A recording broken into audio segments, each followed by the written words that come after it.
लोकसभा के इतिहास की बात करें तो आजादी के बाद ये तीसरा मौका होगा जब लोकसभा अध्यक्ष पद के लिए चुनाव हो रहे हैं। इससे पहले 1956 और 1976 में भी लोकसभा स्पीकर पद के लिए सत्ता पक्ष और विपक्ष के बीच चुनाव हुए थे। इस बार सत्ता पक्ष और विपक्ष में डेप्यूटी स्पीकर पद को लेकर न बनी सहमति चुनाव की असली वजह मानी जा रही है। लेकिन कांग्रेस का आरोप ये भी है कि भाजपा ने डेप्यूटी स्पीकर पद पर जहां पहले हाँ कहा था, वहां फिर टाल मटोल कर रही है, जिसके बाद उन्हें अन्य विपक्षी दलों के साथ मिलकर अपना उम्मीदवार उतारना पड़ा। दूसरी ओर भाजपा का कहना है कि कांग्रेस इस शर्त पर लोकसभा अध्यक्ष पद के लिए समर्थन देने को तैयार थी अगर उन्हें डेप्यूटी स्पीकर पद किसी भी हाल में मिले।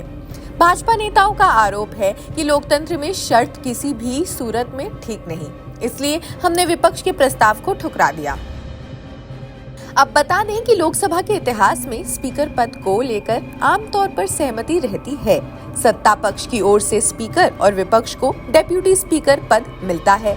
बस इस बार परंपरा से विपरीत इंडिया ब्लॉक ने एनडीए उम्मीदवार को समर्थन देने के बदले में डेप्यूटी स्पीकर पद की मांग कर दी। लोकसभा अध्यक्ष स्पीकर पद के लिए संसद में सत्ता पक्ष और विपक्ष के बीच रार तो ठन गई है। दोनों ही तरफ से उम्मीदवार मैदान में हैं। एनडीए के पास इस पद को जीतने के लिए पर्याप्त संख्या बल भी है।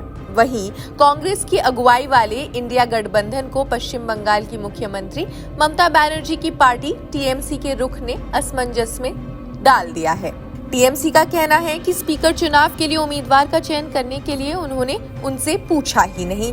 ऐसे में अगर स्पीकर के चुनाव पर वोटिंग के दौरान टीएमसी सदन से बाहर भी चली जाती है तो इंडिया गठबंधन की किरकिरी हो जाएगी। उम्मीदवार तय करने को लेकर चर्चा नहीं करने पर टीएमसी नाखुश है, लेकिन विपक्षी कुनबे की तरफ से बातचीत जारी है, जहां आज सुबह ही राहुल गांधी से ममता बनर्जी की बात हो चुकी है। अब 18वीं लोकसभा के पहले ही सत्र में सत्ता और विपक्ष के बीच तीखी तकरार देखने को मिल गई। इसकी मुख्य वजह लोकसभा अध्यक्ष स्पीकर पद और उपाध्यक्ष डेप्यूटी स्पीकर पद है।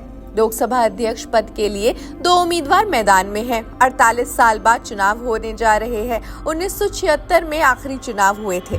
दरअसल लोकसभा अध्यक्ष पद के लिए सरकार और विपक्ष के बीच मंगलवार को आम सहमति तो नहीं बनी और अब एनडीए के उम्मीदवार और भाजपा से सांसद ओम बिरला का मुकाबला कांग्रेस के कोडिकुन्नील सुरेश के साथ होगा। खड़गे के आवास पर हुई मीटिंग में टीएमसी के सांसद डेरेक ओब्रायन और कल्याण बैनर्जी भी मौजूद थे।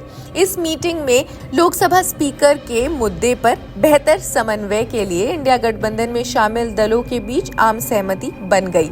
इसके अलावा कांग्रेस सांसद राहुल गांधी ने टीएमसी सुप्रीमो, जैसा हमने आपको बताया, ममता बनर्जी के साथ करीब, अगर खबरों की माने, 20 मिनट तक टेलीफोन पर बातचीत की।